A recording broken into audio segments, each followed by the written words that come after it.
Hi folks, this is Jeremy Chard here. I want to show you how to do a health check on a bird. Now, a couple of reasons you might want to do a health check on a bird. For me, usually it's at a fair. You're going to be checking in birds for biosecurity sake. You want to make sure that you're not bringing in unhealthy or dirty birds so you don't infect the other birds coming in. Also, for your own flocks at home, it is a good procedure to go through once in a while just to kind of keep an eye on your flock.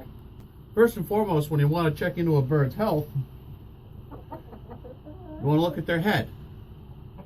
First, look at their eyes. They should be clear and alert. There should also be no discharge. Same with the nares or nostrils. No discharge, and they should be nice and clear. If there is, there might be a problem. Also on the face, comb and wattles. Important thing to note with comb and wattles, especially if you're checking in your own flock. If you go to pick up your bird, and before you pick them up, they're nice and bright flush red like this girl is, that's healthy.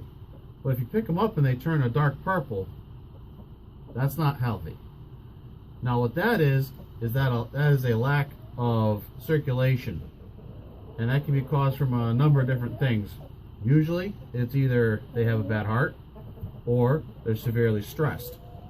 Now, the two most common stresses that a bird can actually experience is situational stress, like they've been chased around or they're being beaten up by their fellow birds, what have you. Or, and this is where I see a lot of dark combs and wattles, is when the temperatures rise, it gets too hot for them, especially at fairs. A lot of fairs are in a big steel building in the middle of August, and they get really hot. So heat stress will take a toll on them really quick. You pick a bird up, and they go from nice flush red to dark purple, set them down before they croak on you. Now moving on, a lot of people say, oh, you should check the back of the neck, the back, under the wings. Just go right for the business end of the bird. Take a look at the vent.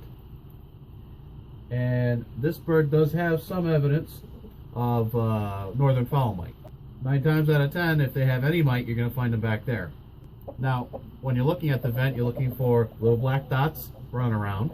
If you see those are fowl mite. Little red dots as well, likewise not a good thing. Little grains of rice walking around. That is lice. Now the lice actually eat the feathers of the bird, so usually if they have a heavy lice infestation, their feathers look like hell too. The fowl mites like to lay eggs at the base of the feather shaft, and that's where you'll find these little clusters of, looks like calcium deposit. They're eggs. Those have to be removed. She's about ready for a dust bath with like a 7 powder, or if it was a little warmer, I would use a permethrin based spray like Adam's Mite and Lice. Highly recommended. Use that for years. And then moving on for the health check, feet and legs. Now feet and legs are very important to a bird. Without feet and legs, you can't walk. Well, that's pretty standard. But if you can't walk, you can't eat. If you can't walk, you can't drink. Matter of fact, you can't do anything, just about. And the quality of life just isn't there if they don't have good strong legs. Now, for my purposes, when I'm checking them into a show or looking at my own birds, is I'm looking at the scales. I want to make sure that they're nice and smooth.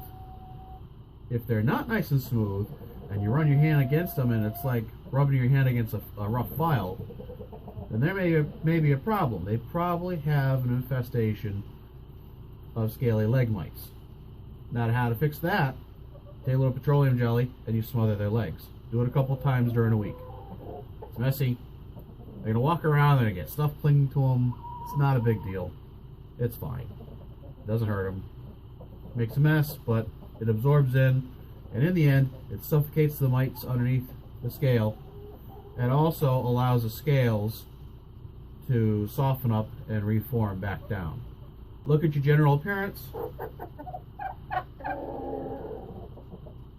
Make sure she's good and alert. Yeah? You're not happy about this. I know. And just make sure there's nothing odd going on. You know your birds better than anybody else. So remember, if you see anything out of the ordinary, that should be cause for concern. I'm Jeremy. You have a good day.